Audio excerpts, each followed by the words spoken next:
Stop playing. You got to stand in front of him. Protect that basket. LJ, you're in between the ball and the man. In between the ball and the man so you can stop the drive. Ashton, stop playing. Jump, good. Jump to it, see, wait. Why are you standing? What are you doing, eating popcorn? Soon as you make that pass, you gotta jump into here. You see them both. We're not falling asleep. Let's go, start it over. It's at no time that you should not be doing something. Holla at your boy. You watching Gems in the Rock, and we have a special guest, long time coming. It's your boy, Terrell Kettelberger. How are you, fam? I'm great, man. How you doing? Man, it's blessed to be here, man, working out, and see you with your workout with the H.O.P.E organization. How did you assemble that? 05, came back to Rochester, got into the love of basketball at Benjamin Franklin. I coach, head coach at JV level, and I'm assistant at varsity. And I started to notice that our kids wasn't being taught how to play basketball the right way.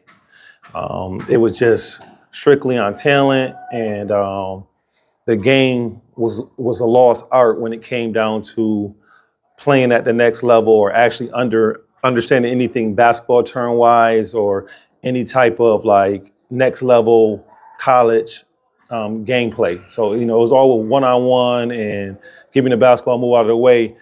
And that inspired me to start H.O.P.E, which stands for having only positive expectations, and starting to build the skills and give the kids the knowledge to have a foundation to stand on so that they can fulfill their dreams. And you started real early with these kids. I mean, the kids you have now, they're like eight.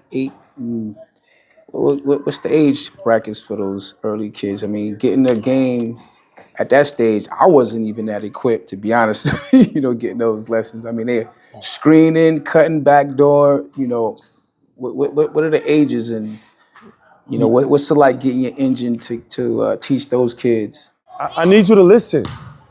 You're complicating the offense because you're trying to be Jason Kidd. That pass does not have to be made. This pass has to be made. That pass, simple basketball. Not this one, not this one.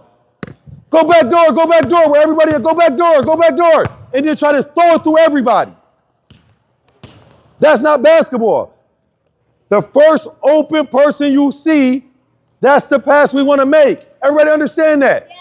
When my teammate is open, I want to make the pass to the open person. So right now, the youngest kid that we have is 5. We have started as young as 4, especially if you have that bloodline of basketball and that dedication and will to focus and learn. We get them going as soon as they're ready. Right, right now, I got from 5 to 8. We got a 3rd grade team, and we have about 2 2nd graders, 2 1st graders, 1 in K, and then the other ones are 3rd graders. Do I want to hear anybody ask me, can we do something? Okay? Literally everything that we come in here and do is planned out for us to get better, not for you to come and play. Stop asking me, can we do 5-on-5? Can we do this? When we can't even pass the basketball.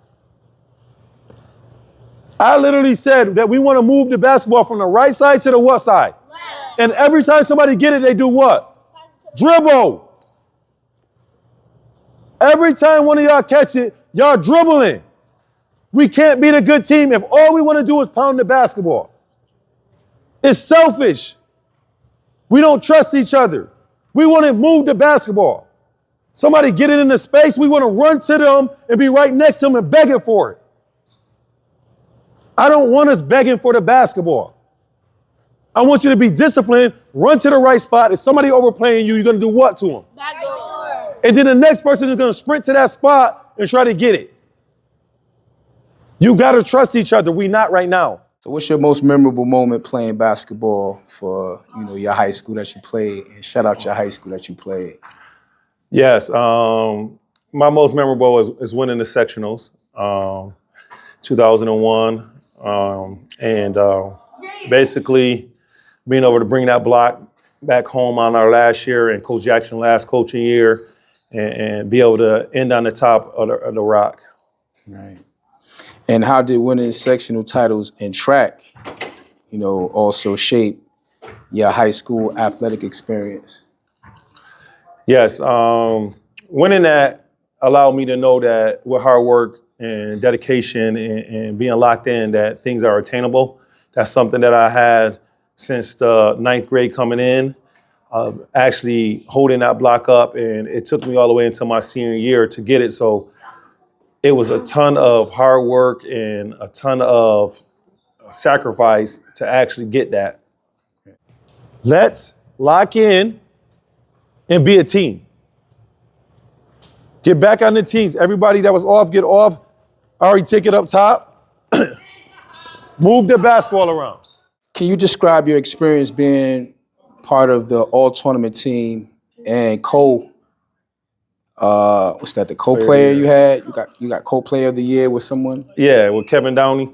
Absolutely. You already know how I feel about that, man. You know, my cousin Trent Jackson Jr. always joke and say, Kevin Downey, a great player. I kind of feel like, absolutely I should have been locked in by myself. Right. But respect to him, hats off, he a great player. Right. All tournament team, I made that the last year, my junior year as well as my senior year.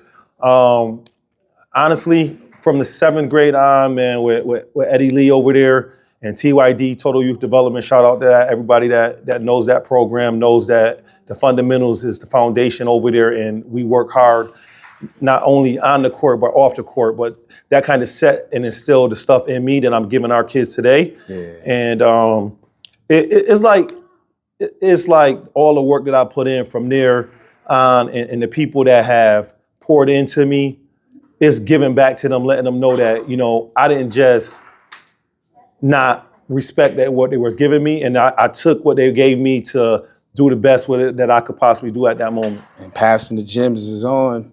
That's what you're doing now. Passing those gems, what have you. Come on. Let's go. Find yourself on defense.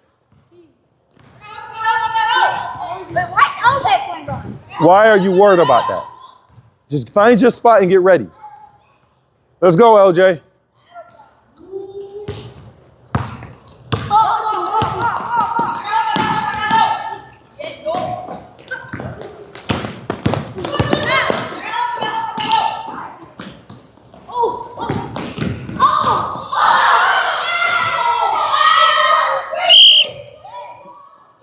Hey, Ashton, close your mouth. You let her beat you. Now, the other thing is, while y'all laughing, when Ashton got beat, 2 people should have been down there and help side. So that means that whoever was supposed to be on this line in the middle, when the basketball was over there, was not there. So he's not alone that doing it wrong. He got beat, yes, but somebody should have been in help side. Good take, Ari. Let's go. I was on offense. Wait. So how did your bachelor's degree in social work influence your approach to basketball and mentoring? Yep. I got a degree in social work and a minor in behaviors. And I've always been passionate about the kids that are counted out and the kids that have, ADHD or some type of diagnosis, or they look at it like, they not normal, or Right. that it don't look the way they see it. And, a lot of our kids do have a lot of energy, and teaching our kids how to channel it and how to put it into good use is always been a passion of mine. Right. So with that degree and with my understanding of what I wanted to do and give back, because I was one of them kids, Right. I wanted to make sure that I got the education behind the feelings that I had, so that I can speak for our kids and advocate for our kids to the next level. And that's what that social work degree has given me, the opportunity to give back and pour into and actually speak from. I got a degree on this side, as well as I got passion and love for our kids in the community that are looked at as lost, because none of our kids are lost, and all of them just need us to pour into them and guide them in the right direction and let them know that there is hope, and that the things that you're doing, your parents did it, or uncles or aunts or something like that, you're not doing something that's not normal. It might look a little different because times have changed, but at the end of the day, you can still be successful, and there's still, people out there that have turned things around. So That's kind of where that degree passion has come from. And that's dope, assessment. Being a coach, you study body behavior. You see when a player is at his high level, at his low level, knowing when to channel, what to say, I think plays a part, with that type of experience that you've learned in college, what have you. What were some of the biggest challenges you faced transitioning from high school to college? That's funny. The honest truth is, I never knew how to play basketball. And it's scary, right? When you say that I was co-player of the year, I was considered one of the best players out of Rochester, and I had no clue how to play the game. I got to junior college at Hagerstown, played 2 years. First year, I averaged about 10 points. My coach told me I was the most selfish player that he had ever seen in his life. And honestly, I only knew how to play by telling somebody to get out of the way and give me the basketball and go one-on-one. Every year in college, I had a different coach, which is crazy, but it has made me who I am, which I'll speak to that later. But my sophomore year in college, I had a new coach. It came on. I was still that selfish guy. Playing in the game, halftime, we down 20. Coach looked at me, told me I ain't doing and looked at me and told me, he said, Terrell, I'm looking at your hands and your knees and you still ashy. Right. I had to look at myself and was like, oh, shoot, I didn't even sweat. I just played 20 minutes. So, actually understanding that I didn't really understand the game and starting to be a student when I came to be a junior, when I transferred to Gannon University, my Division II school, and actually having a coach say, you know what, I don't care how good you are, I'm gonna sit you down. I don't care if you're the second best player or the first best player on our team, you're not gonna play because 5 is better than 1. So that's when I start waking up to saying, you know what, I don't even understand how to play basketball. I didn't know how to go off a screen and use it. I didn't know how to curl off of it. I didn't know how to pick and pop. I didn't know how to backdoor. I didn't know when to do that stuff. And all I know how to do is put the ball in my hand and score. Okay? And if you made me mad enough, I'll play defense. But I wasn't even playing defense my junior year. So I had to really refocus and have somebody pour into me and teach me like, yo, if you want to play, you got to learn the game. And really, you think you're that good when I thought I was that good, but I was really didn't even have a clue about the game. And that's kind of some of the passion that I was like, I'm going to teach our kids to play the right way so that when you're ready, you understand the game. And that's my passion from 3rd grade. I don't care if I'm coaching 7th grade. I don't care if juniors. Right. You're going to play the right way. Real young, too. Getting those tools is very important.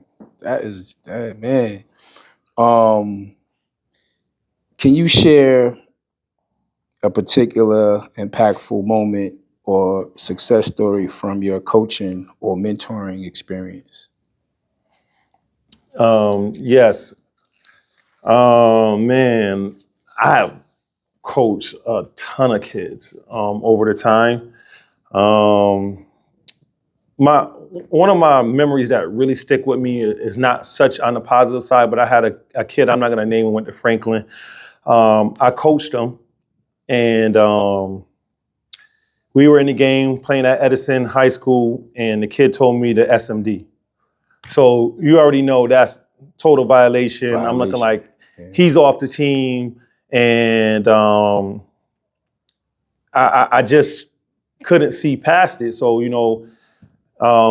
next week we come in, because that was a Friday game. We come in Monday, the AD come to me and tell me that I can't put him off the team. And I was like, what kind of stuff is that? Like, we got to teach our kids better. Like, if we don't hold them accountable, who gonna hold them accountable? Because if you say that in the community or the streets, that might be something different that happens to that kid. So if we don't teach them here today, then how are we gonna learn? So she went over my head and made him go on our team. But the honest truth is, I never played that kid another minute. I sat him and ran him in practice every single day. But at the end of that year, after me running him and not playing him, I respected him because he never quit. Right. And I told him that at the end of the year. That was one of the memories, like, you know what? We can't count no kid out. Right. Like, even though I thought this kid was going the other direction, he showed me something different. Like, yo, you can't give up on any of us. Right. And that you don't know how much I'm going through at home or what type of fight I got. He showed me like I wasn't gonna quit. Mhm. And I ran him to death. Right, right. So, that was one of the turning memories that I know, like, look, at the end of the day, I think there's it's no kid. important that it's life lessons through the game. Even though conversations could have possibly, been like, yo, all you had to do is just, apologize or show me a sincere apology.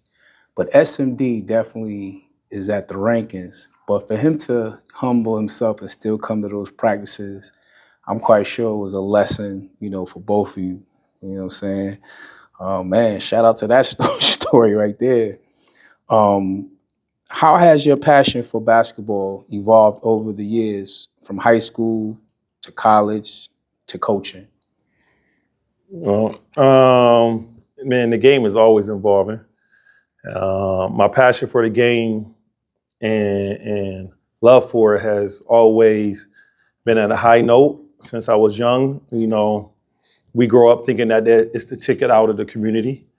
And I know now that it is a vehicle that we can use to get educated and sometimes do a little bit more with, depending on how passionate you are with it. So I take this tool and give back all I have to our next generation so that they can be able to put themselves on a solid foundation.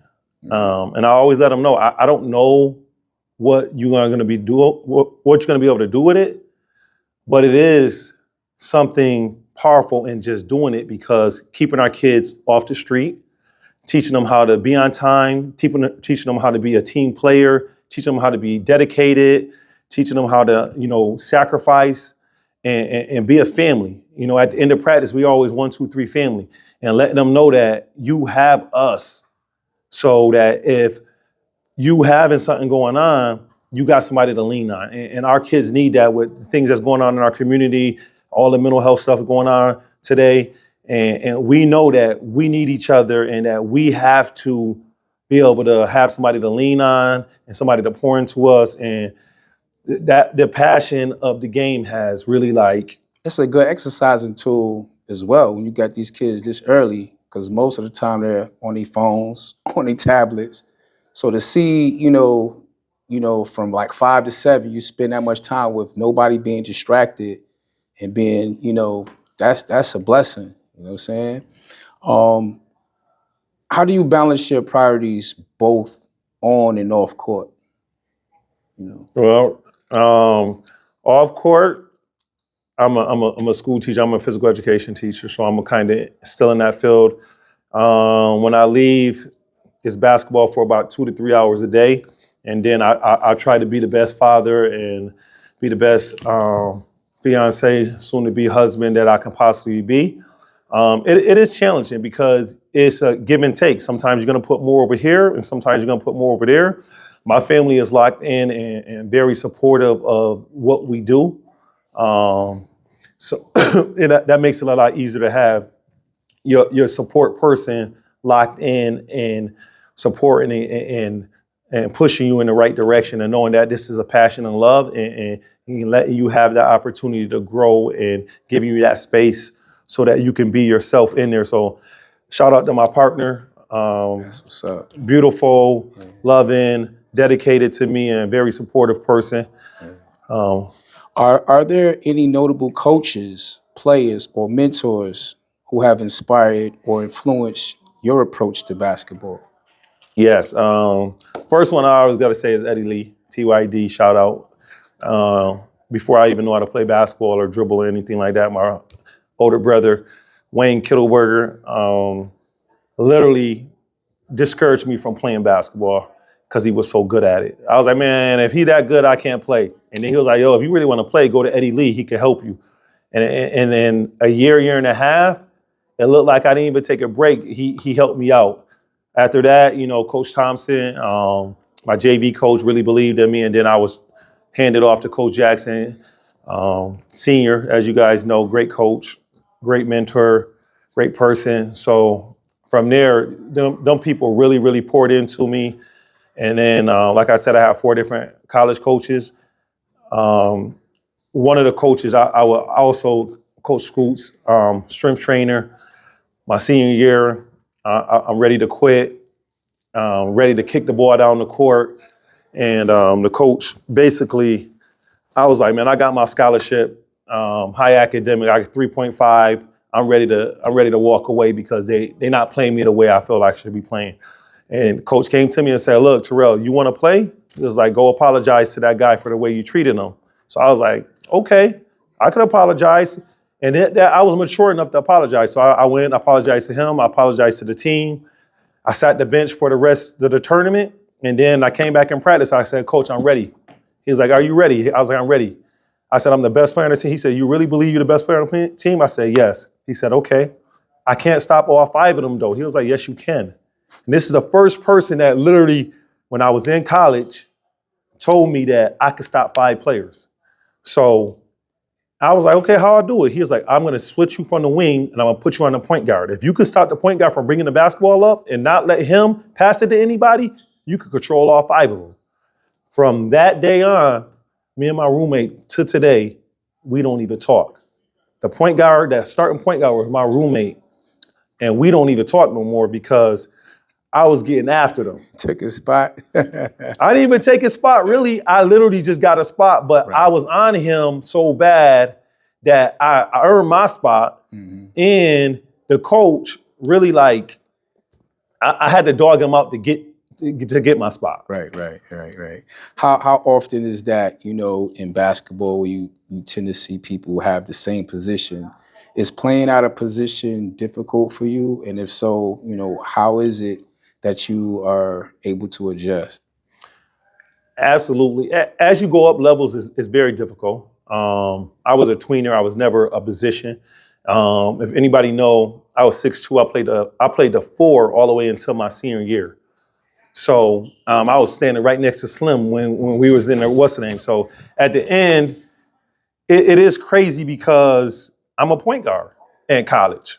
Yeah, you're point guard size. Right, I'm the point guard, man. I got there. I ain't even gonna lie to you. I could barely handle the basketball, Right. and I didn't have the experience to run a team. So it was no transition in me from the wing to the point guard because I didn't have that under my belt. Mm-hmm. And as you see in our programs, we go 4 days a week. We got 2 days of training, 2 days of practice, and it's mandatory. You have to know this stuff. And we don't play, if you watch my office, you would never see me put anybody in the big position. We don't play bigs. Everybody's a guard. Everybody got to be doing everything. If you want to post up, that's fine. But we're running through offenses. So everybody learn the position. Absolutely. Yeah. It's positionless basketball. I don't know where you're going to be. I don't know if you're going to grow. I don't know if you grow early. I don't know if you're going to be short. But no matter what, you're going to play every position and know it and be comfortable with it. Yeah.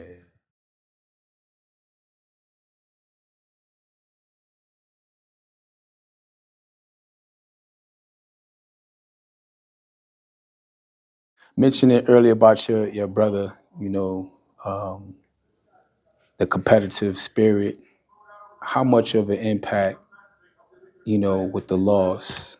I'm quite sure it shattered the city. How much was it of a loss and get back to be inspired to, share the memories and the basketball experiences with people that you even mentor? How tough was it?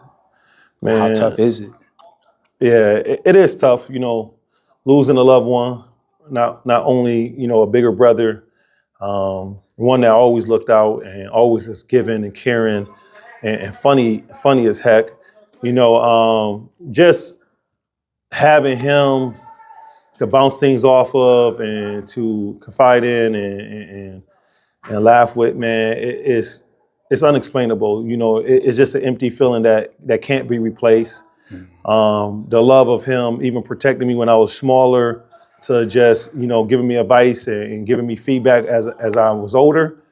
On the basketball world, keeping me in check and making sure that I understood that, like, at the end of the day, if you want to do this, you got to do it the right way. I mean, he basically paved that yellow brick road for me. Like, as soon as I walked in Franklin, it was like, yo, what you want to do? JV, varsity, this and that. And it's really on the strength of my brother name and what he did that they assumed that I was good because I was the little brother. So, that paved the road, and I really, really respect it. It's all love. Yeah. And so you was on there with Slim when y'all won. Yes. So get this right. You were around when he was ranked even above LeBron James. Yep. What was that whole frenzy about Slim? About if you could share a little. I mean, Slim was definitely you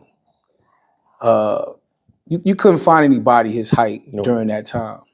Having a big like that, was it that easy? Just Yeah, the one thing I think that when Slim came in as a freshman, we lost that first year with him. We were still trying to figure out how do we use Slim because we were such a fast-paced press, don't leave a second. And then, with him, we were able to slow down a little bit. And he was more of a guard because Slim, they'll give it to him on 15 foot. He turn around, shoot a fadeaway, and ain't nothing you can do with it. Right. And it ain't nothing you could do. Right. But, we had to figure that out and figure out what he liked it at and, how to be, get him in positions to score. And also that we didn't have to do so much. Right. But once we figured it out, exactly our senior year, we ran the tables. We didn't lose a game in the city of Rochester. Shout outs to Coach Jackson also. His last year and going out on top of the City Catholic and with that brick. Who's your biggest rivalry in the city out of y'all schools? Well, junior year, of course, Wilson. Senior year, man, I gotta shout it. We ain't had no competition my senior year. I'm sorry, man. You go and hear it from everybody. Look, man. It wasn't no competition my senior year. Right, okay. Look, anybody that walked in front of us inside the city, man, they knew what time it was. It was win time. Last closing words, man. Any advice that you would give to some upcoming, athletes? What message would you give them to never quit, never stop? What gem would you give to them? Yeah. The gem is, man, it's nothing like hard work. Nothing beats hard work. You put in, whatever you put in, you're gonna get out. If you love the game, I done seen people that I didn't even think will make high school teams and they playing overseas. I done seen people that should have been in the NBA. I ain't gonna say no names. Y'all know who they is in the city. You guys know who these guys are. That I used to go to their games and they'd be like, yo, what dunk you want me to do? And I call a dunk out and they do it in the game. You guys know who it is. Guys that should have been in the NBA that didn't make it. You know what I mean? So, and that goes for a lot of our guys is stay locked in, okay? Your friends care about you enough to say, stay out the street, go to class, stay locked in, okay? If they're not telling you them things, they're not your friends. They're not your family, okay? People that want the best for you push you to be your best. And understand this, it's real cool to stay up here and stand on the corner, but it only takes one time to change your life, okay? On top of that, with the ladies, I know if you're a guy that we like to be cool and we want to get these ladies, but make sure that you are handling your business the right way because a lot of people from Rochester that I know that I coach personally have lost opportunity to play overseas and at high levels because of the choices they made. Being distracted.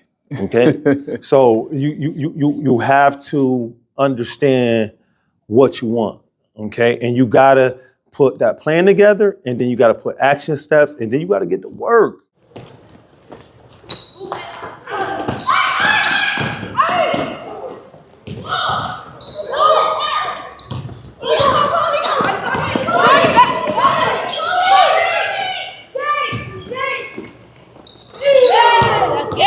Don't do that. Don't do it.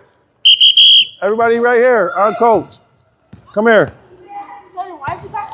Here. He didn't know. He didn't know. Come here. Nobody got their jerseys on. It's hard to know who on what team. And Cody doubled anyways. Oh, I seen you. Listen. Oh, you doubled. Okay. Listen, don't worry about it. We're not arguing that. Listen, stop talking. Stop talking. The only way we get better is start working hard together. We need a couple of us that touch the basketball a lot. Jays, you touch it a lot. You got to be disciplined to move the basketball around. You're going to score no matter what because your defense is so good. You're going to steal the basketball and you're going to have actually extra opportunities to score. But when we in our offense, we have to run some type of offense. Grayson, yeah. You got to be strong. You got to make them passes, okay? We trust in people to make the passes. Ashton, when you come over, don't dribble up to the defender. Make the pass early and trust your teammates to get it back to you. When we start getting open shots, that's when we good. When we got to dribble in between 2 and 3 people, that's when they hard. We want to get open shots, not shots that we got to create and spin and euro and do all of that stuff. Okay? Keep the game simple, straight line.